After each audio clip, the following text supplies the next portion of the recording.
இங்க ஹீரோயின் 2ஆம் தரமா கல்யாணம் ஆகி வந்த நாளே அவங்க புருஷன ஃபர்ஸ்ட் நைட் அன்னைக்கு யாரோ கொலை பண்ணி போட்டு இருந்திருக்காங்க. ஹீரோயினுக்கு ஆல்ரெடி லவர் இருந்திருப்பான். அவனும் செத்துருப்பான். இப்ப ஹீரோயினுக்கு அவனோட விஷயம்லாம் தெரிய ஆரம்பிக்குது. அந்த பணக்கார வீட்ல இருக்க 2வது பையனோட ஒய்ஃப் வந்து எல்லார் கூடயும் தொடர்புல இருக்கா. இந்த விஷயத்த அவன் புருஷனே போய் நேர்ல கேட்கும்போது, எல்லார் கூடயும் நீ நல்லா தான் பேசுற, என்கிட்ட மட்டும் மறைச்சு பேசுறியேன்னு கேட்டா, இவ சொல்றா நீ வந்து அந்த அளவுக்கு நடந்துக்கலையேன்னு சொல்லி. நீ ஒரு நர்ஸா இருந்த, ஒரு பெரிய மல்டி ஸ்பெஷாலிட்டி ஹாஸ்பிட்டல்ல வந்து ஒரு மேனேஜர் ஆக்கியிருக்கேன். நீ அத மறந்துறாதன்னும்போது, அத மட்டும் பண்ணா போதாது. பெட்லயும் நீ கரெக்ட்டா இருந்திருக்கணும். உங்க அண்ணன் தான் கரெக்ட்டா இருந்தான். இப்ப அவன் செத்து போயிட்டான். நீ கையாலாத ஆம்பளன்னு சொல்லி திட்டி விட்டு போயிடுறா.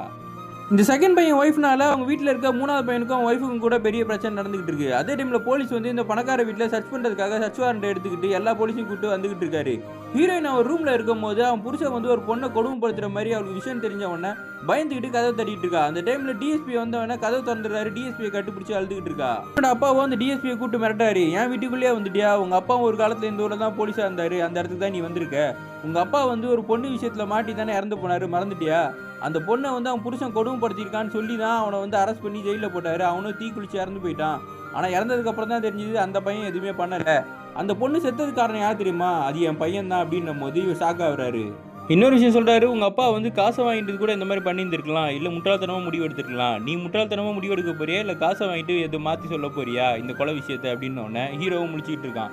அந்த டைம்ல கேஸ் எவிடன்ஸா அவங்க வீட்டுல வந்து பிளட் கரையோட ஒரு ட்ரெஸ் எடுக்கிறாங்க. ஆனா டிஎஸ்பி சொல்லிடுறாரு, அந்த வீட்ல இருக்க 2வது பையன் டாக்டரா இருக்கான். உங்க ஹாஸ்பிட்டல்ல போய் செக் பண்ணி பார்க்கும்போது அந்த ஆப்ரன்ல ரத்த கரையோட உன்னோட லாக்கர்ல இருந்துச்சுன்னு சொல்லி. அவன் சொல்றான், நான் தான் டெய்லியும் வந்து ஆபரேஷன்லாம் பண்றேனே, அந்த ரத்த கரையா இருக்கலாம். செக் பண்ணி பார்த்தேன், அது உங்க அண்ணனோட ரத்த கரை தான். உன் ஒய்ஃப் கூட அவன் தொடர்பா இருந்தான்றதுக்காக இந்த மாதிரி பண்ணியிருக்கேன்னு சொல்லி அவனை அரெஸ்ட் பண்ணி இழுத்துட்டு போறாங்க. அந்த டைம்ல ஹீரோயின் நடுவுல டிஎஸ்பியை வெளிமறிச்சு, என்னோட லவ்வர் வந்து இந்த ஸ்விம்மிங் காம்படிஷன் அப்போ இறந்து போனான்னு சொன்னே, கண்டுபிடிச்சிங்களான்னு கேட்டா, நீ அப்ப எங்க இருந்தேன்னு இவர் கேட்கிறாரு.